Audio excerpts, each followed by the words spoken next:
put that same amount of money and going back to Arkansas and being able to get equipment and get machines and get the knowledge and get the education that's needed to where I could be able to develop something over here that I know that I would be proud of, my family would be proud of. I still got grandparents here. I still got a great grandmother here. You dig what I'm saying? That understood and that was there when her daddy was putting all that work in to be able to acquire this land.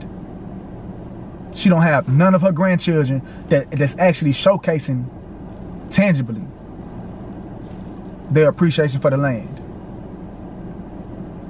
It's just sitting there. But it's a whole lot of conversation, not just for my family, but everybody's family, like I was just telling y'all, of people wanting to be able to sell the land so they can make cash off the land. Man, what do we put in work for? What do we put in sacrifices for? Right? Like, what is a legacy if, when it comes to the individuals who's supposed to reap the fruits of your labor, don't appreciate it, don't respect it, don't value it? Then what was the point? We need to get back to what our forefathers were doing. How do you feel like they acquired land back then if they didn't make the money that these other individuals were making? They knew how to bring a skill to the table.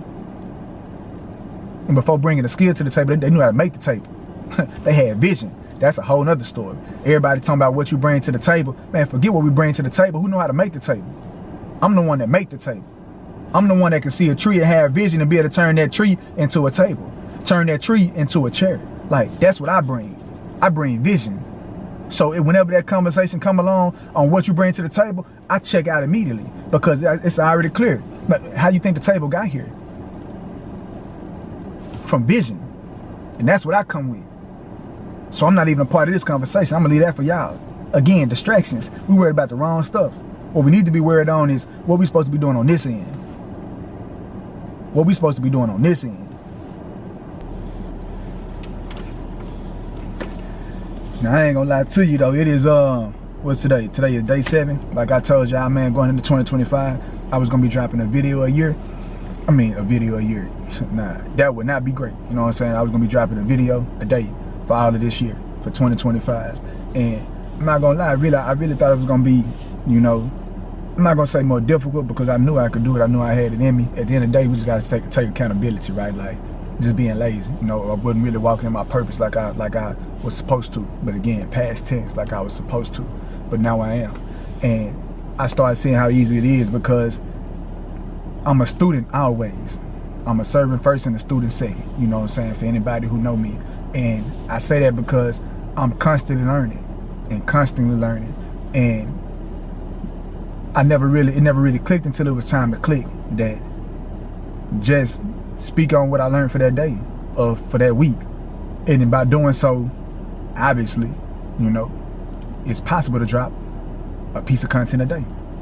Kind of like when they be saying, if you ever want to, how do you eat an elephant? By eating a small piece day by day. You know what I'm saying? We be looking at a bigger goal like it's not obtainable.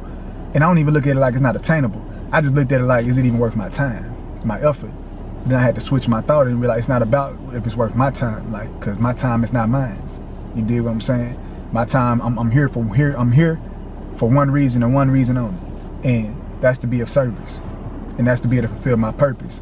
And if my purpose is to make sure that I'm able to give the wisdom, the lessons that I've had to encounter, the obstacles I've had to overcome, the hurdles I've had to overcome, and just be able to sit down and be able to give a hindsight 2020, you know, speech or lesson towards everything that was learned, then that's what I'm here for. Now, saying I had to say this, no, because I ain't trying to bore nobody. So saying I had to say this, that today actually, when I was out going to meet with me and my moms went to go, you know, meet with my god brother before he went back to college and just, you know, show love, break bread with him. And in the midst of doing so, I've always been somebody who, I love land and I want a whole bunch of land. And I want to make sure that my home sit on a whole bunch of land with a lake, you know what I'm saying, with animals, with livestock. And I want to make sure I can have a homestead. I want to make sure I can live off of my land. And I'm from the country. So my mom and them are from Arkansas. My pops is from South Dallas. And then my other pops is from Liberia. You see what I'm saying? So my biological is from South Dallas. My other pops is from Liberia. And then my mom is from the country, right? Arkansas. And I say that because in Arkansas, we got a lot of land. But just because we have a lot of land don't mean that we ever knew how to tend to it. I remember growing up, I remember that you know, growing up, we used to go out there. Our granny used to have us go out there. Our great grannies used to have us go out there because we got a lot of cousins. And I'm sure anybody from the country, anybody who got family from the country too, y'all know how it is. It's a lot of family. And so it's always 7, 8, 9 of us at a time around one another. And so my great granny used to send all us outside, and we used to pick raspberries and, you know what I'm saying, go pick apples, or go get peaches from the neighbors and bring it back so she can make either peach cobbler, apple pie, or blackberry pie, raspberry pie. You dig what I'm saying? But that was it. And then we seen our uncles, they were out there, they were always tending to the land. They were always making sure that with the livestock, with the horses, with the cows, with the pigs, that they were tending to that. And so we always saw it. But obviously we young, you know what I'm saying, we jits, so we didn't realize that, nah, this is a whole ecosystem, this is a whole economy right here. This is a whole community right here. And especially how land set up, again, for people who from the country, for people who got people from the country, y'all know how it go. You know, how our land was set up, we had my people's crib, my papa and granny crib, and yeah, I say papa and granny because again, I'm from Arkansas. So my papa and granny crib, they sat on top of the hill. Then if you look down on the hill, I got one of my aunties, I got another one of my aunties, then I had my uncle, then I got my great granny who was right there, then I got one of my other uncles. So everybody stay on the land. So you don't have to drive far at all to be able to touch the whole family. Damn near, you know what I'm saying? Dang near, you feel me?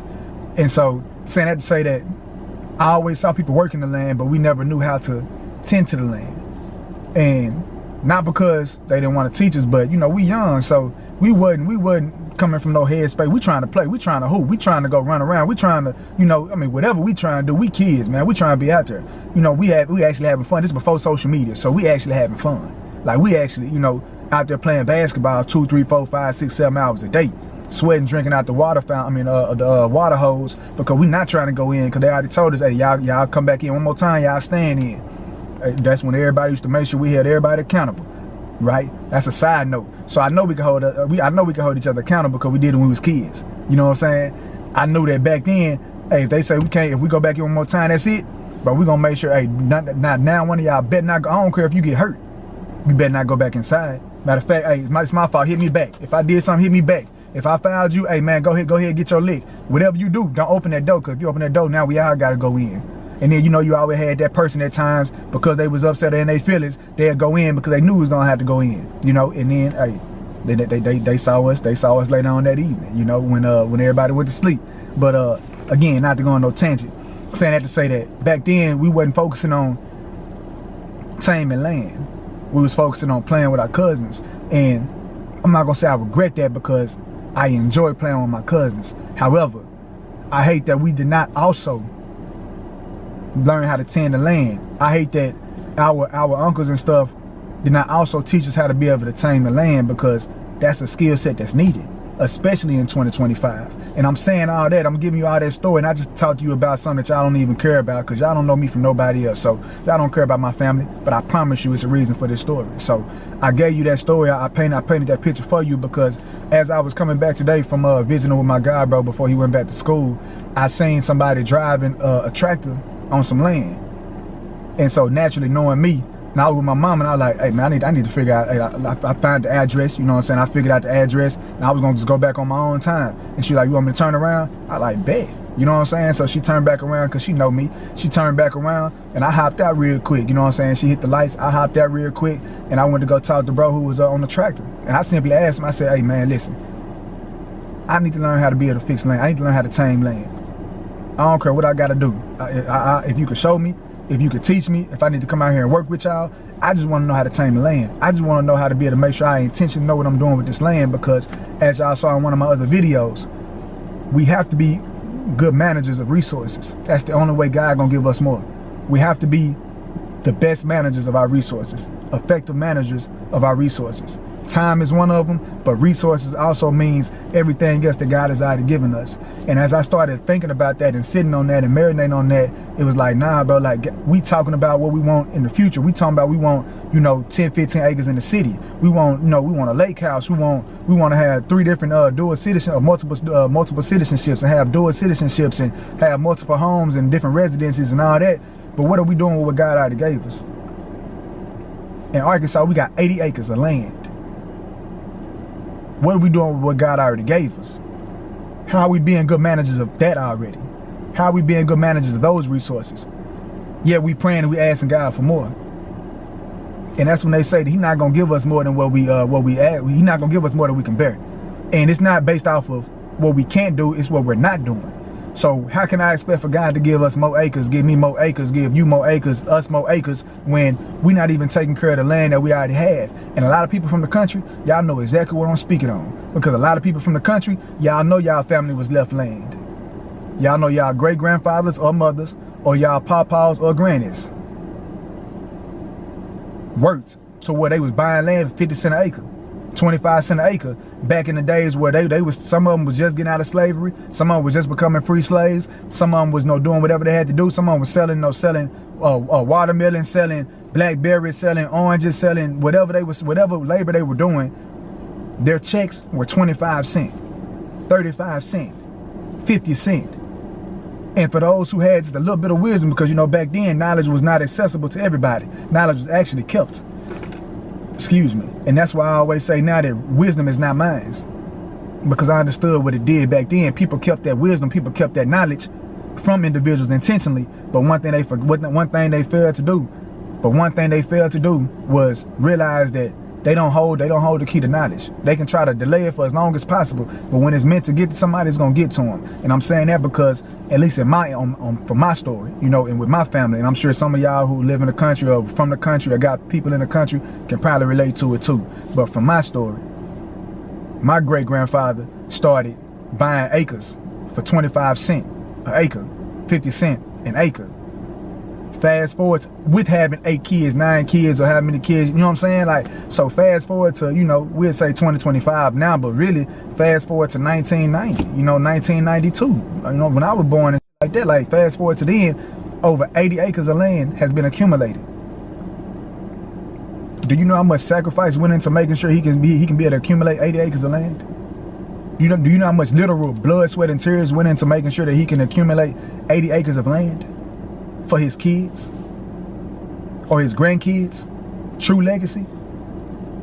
And what happens a lot of times, not just with my family, but with a lot of individuals from the country, we all set on going to the city, whether it's our parents because we was babies, so we didn't know, but the whole goal was people wanted to get out of the country. People wanted to leave the country because they wanted more opportunity. They wanted, for them, a better life. Because again, you're in the country, small towns, everybody know everybody. They want the big city. They want the lights, they want the glamour, and I get it. I'm not judging at all, because I'm grateful for it. However, what I realize is that when people leave out, when our parents, our grandparents, our aunties, our uncles, our cousins, when they know for a fact when they get older, they want to leave the country and they don't plan on going back, what happened with that land? What happens to that land? And that's how the government get us. That's how the system get us. And I'm not going to say they get us. That's how they take advantage of an opportunity. Because that's what any business person's supposed to do, is take advantage of an opportunity. So that's how they take advantage of an opportunity. They start realizing that, oh man, these kids don't want to take care of this land. These kids don't want to put work in to be able to develop this land, to be able to tame this land, to be able to sell on this land, to be able to put a family on this land, build a house on this land, because they want to go to the city.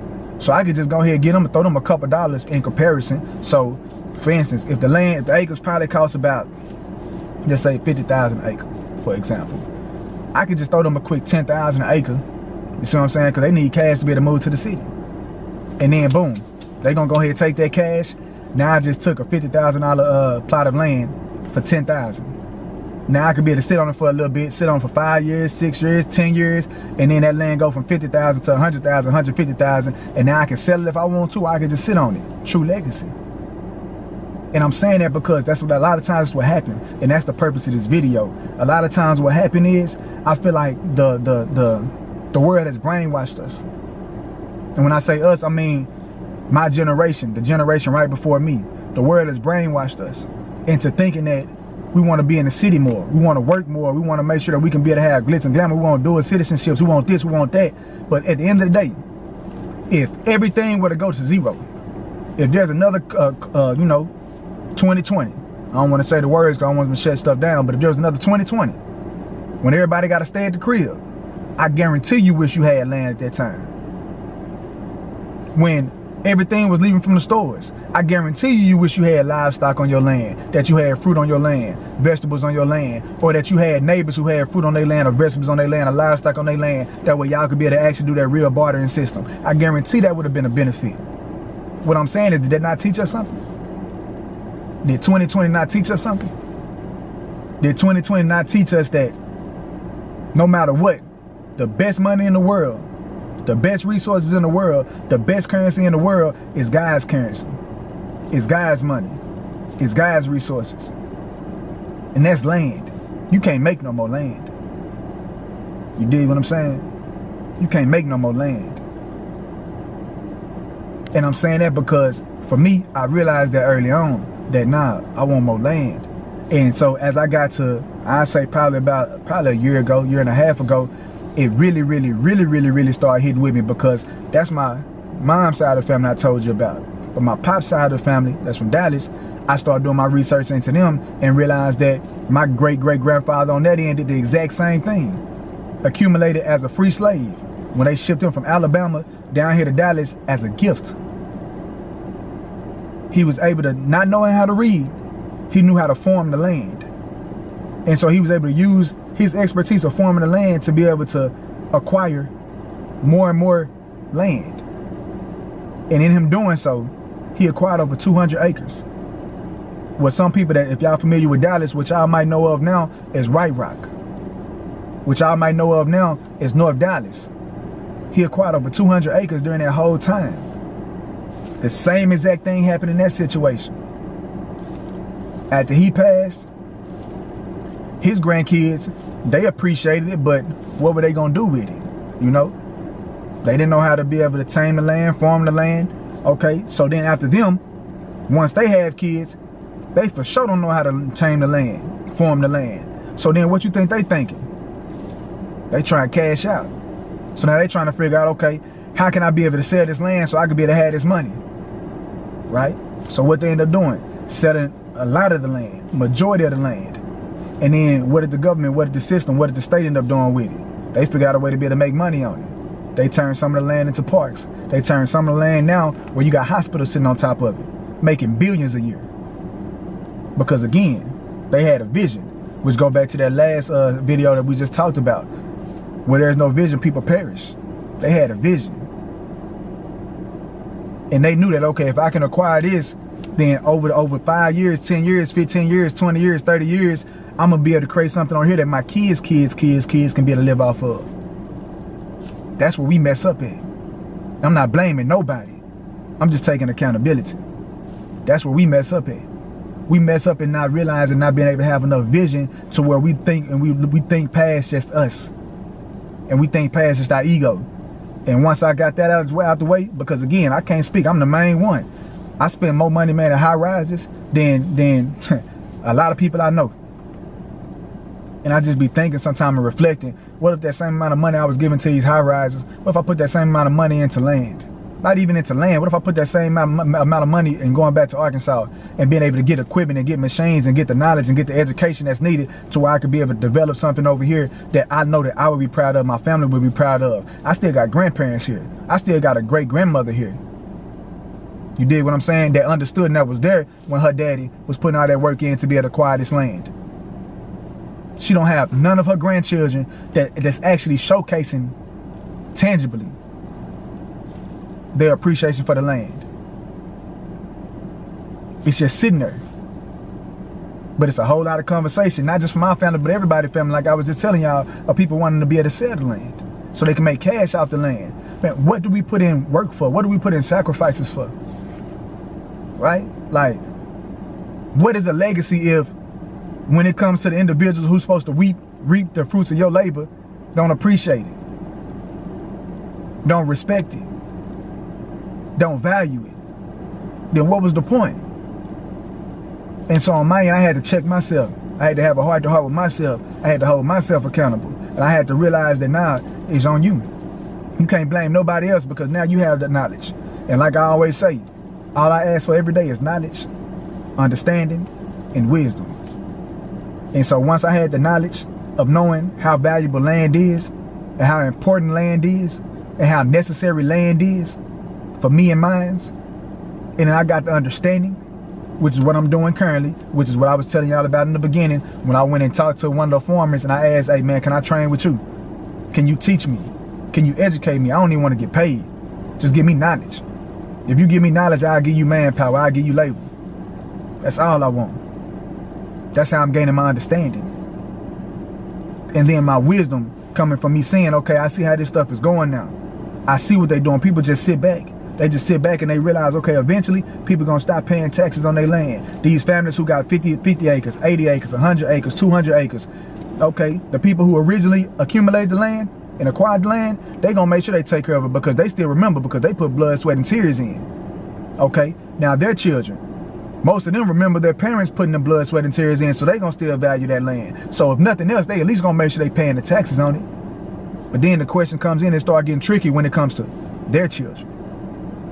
Because now, how out of mind would be the better question. How out of mind is the original individuals who acquired the land from the third generation? Meaning that you can't remember what work he put in when he acquired this land. You can't remember because you wasn't there. So now you having to base your knowledge of how much work and how much sacrifice and how much effort it took to acquire this land, you have to base all of that legend off of what your parents tell you. For those who don't have them there no more, if they still there, they older. And so now you have to have your parents keeping that instilled in you and imputing that knowledge into you and that wisdom into you and those sacrifices into you. That way you can be able to respect the land in which we're speaking on, right? So if you don't have that coming, then of course you're gonna be like, you know what? All this land, I'm not trying to stay in no country. I'm trying to go to the city, man. So I tell you what, once these people die, or once these people go, or once I get this land, I'm just gonna go ahead and cash out on that, and then I'm gonna go do something over here. And again, I'm not judging nobody, but we can't act like that's not the conversation that people be having. They just waiting on them to be able to own that land, because most of the time it's the parents that have it, then they give it to their children, and then their children give it to their children, and then they go on from there. And so we're looking at first generation, second generation, third generation, fourth generation. So if we're using you for an example, we're looking at, let's say, your great-grandparents, your grandparents, your mama and daddy, and then you. Really, when it go to your mama and your daddy, if they have not done that with their land yet, hopefully they still paying taxes on it. But they're not paying taxes on it, that's because they probably know how to try to figure out a way to sell it or sold it. So then the question is, when you ask yourself, do you see anything from that? If it's supposed to be legacy, do you see anything from when they sold that, or was that money already spent? And are they still back in debt again? Again, not judging, just being honest, just having real life conversations. So then the question is, man, you might as well just kept the land and did everything to pay the taxes on that land, because if nothing else, at least you can still pass that down to us. And give us the knowledge when you pass it down too. Give us the legend when you pass it down too. Give us the history when you pass it down too. That way we look at this land like it's supposed to be looked at. Now, we keep talking about reparations, man. Forget reparations. We got it right here, right now. Why we ask for 400 acres when we're not even doing nothing with the 20 that we got, the 50 that we got, the 80 that we got, the 100 that we got, the 200 that we got? Yet everybody still complaining about 400 acres. Again, we keep praying for stuff that we're not even showing God that we can manage the resources that we already have right now. That's why I don't be on that, give me my 400 acres and a mule, or 40 acres and a mule. I don't need none of that, man. Why? Because we got 80 acres that we sitting on, as an example. My other family had 200 acres that we were sitting on, as an example. I know for a fact you got people in the country or in cities or in the rural areas that got acres that just sitting on, that ain't nobody doing nothing with, but yet we still want to ask the people for land. Man, listen, manage the resources that we have currently, and I promise you, watch how God bless you even more. Man, I promise you, manage the resources you have currently, and watch how God continue to bless you with more. I promise you. So again, this video really was on some tangent, but it really get back down to like, nah, they played us. And more importantly, we played ourselves. Because the very thing that we asking for, we already have it. We already have it. It's already ours. We already have dominion. We already have land. The question is, do we have a vision? And for most, they don't. Because if we had a vision, we can take that land that our parents or our grandparents or our great-grandparents gave us, and then take our dominion that God gave us to have rulership over this land, and then make sure we turn that land into a community. Make sure we turn that land into an ecosystem. Make sure we turn that land into an economy. Make sure we turn that land into a homestead, to where now we have our family on it, to where now we have livestock on it, to where now we have our food on it. You know what I'm saying? To where now we're doing classes on it. We teach other individuals how to farm. We teach other individuals how to be able to have a homestead. We teach other individuals how to be able to build a community. Again, without a vision, people perish. We don't have vision no more. It's not the money that we lacking. It's not the resources that we lacking. It's not the jobs that we lacking. It's the vision. Ask God for that vision, and understand that He gave us dominion, and that we the head and not the tail, and that we above and not beneath. And I guarantee you're gonna start walking different. I guarantee you're gonna start moving different. I guarantee your eyes gonna open up and you're gonna start talking to some of your aunties. You're gonna start talking to some of your uncles. You're gonna start talking to your grannies, to your papas, to your mamas, to your daddies, to your great grannies, to your great grandfathers. If you still blessed for them to be around, you're gonna start talking to them, and you're gonna start realizing that's crazy. Everything I've been asking for, everything I've been praying for, everything I thought I've been working for is already right here. So now I can stop trying to work for money, and I can start working for knowledge. I can start working for understanding. For me to be able to be a better manager over the resources and tools and land and opportunity that God has already granted us. So again, I'm not here to waste none of y'all time, man. I just like coming on here, being able to at least share some of my mind with y'all, because I know I'm not the only person who be thinking like this. Like, I know I'm not the only one who be moving like this. Like, I know I'm not the only one who be out here really trying to ask, like, nah, for real, for real. Am I caught in the system to where I'm doing exactly what they want us to do? I'm focused on exactly what they want us to focus on, and I've been a rebel my entire life. So whenever I see people going this way, I intentionally make sure I go that way. Sometimes it's to my, sometimes it's to my, I ain't gonna say demise, but sometimes it's to a fault. But majority of the time, it has blessed me, and I do not regret me having that instinct in me at all.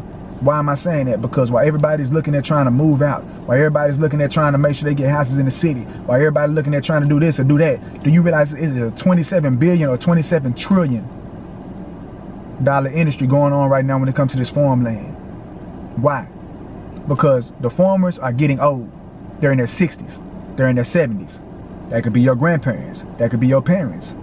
And unfortunately, the reality is they cannot keep farming these lands. They cannot keep this land up. They cannot keep working these farmlands. And again, unfortunately, most of their kids don't want nothing to do with it. They already in the city. They want to live city life. So now they left with a dilemma. What do? Do you just let this land go to waste? Or is somebody like myself, somebody like you, because if you watching this video, it's meant for you. Or is somebody like you gonna come along and start making sure that, okay, excuse me, sir, excuse me, ma'am, I understand that you getting to that point to where you can no longer work it. I would love to be able to assist in helping you do so, because I need to learn how to be able to manage this land myself as well. And hopefully at the end of this, if you feel like we're a good fit and we got good chemistry, I would love to be able to acquire some of that land from you. We need to get back to what our forefathers were doing. How do you feel like they acquired land back then if they didn't make the money that these other individuals were making? They knew how to bring a skill to the table.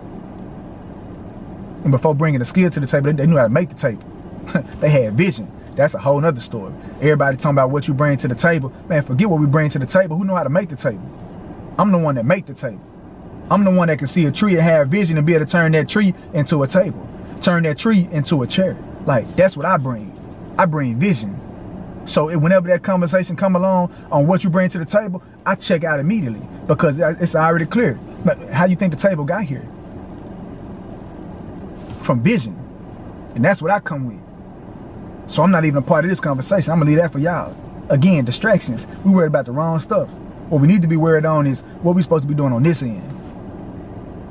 What we supposed to be doing on this end. And so once you come to somebody, you can let them know, man, listen, I know your kids don't want to do it no more. I know your grandkids probably don't want to do it, but I do. So allow for me to be able to work this land free of charge.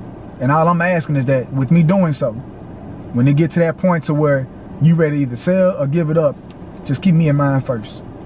And what you're gonna find is a lot of times they just gonna give it to you, because at least now they know it's in good hands. At least now they know who's gonna be tending to this land versus just selling it to the government. So again, just, man, listen, just have vision. Don't get caught in the hype. Don't be easily distracted. Stay focused. And as always, you know, if you like anything that we speaking on, if you like any of the conversation, I know this was more of a rant today about a whole lot of different stuff. It was a whole pot of gumbo, you know what I'm saying? But if anything spoke to you, if anything you seen on here, you know, made sense to you, if you disagree with something, whatever it is, hey, like, subscribe, comment, do all that YouTube stuff. And it's been yours truly, John Trey. And I'll see you on the next one. Gone.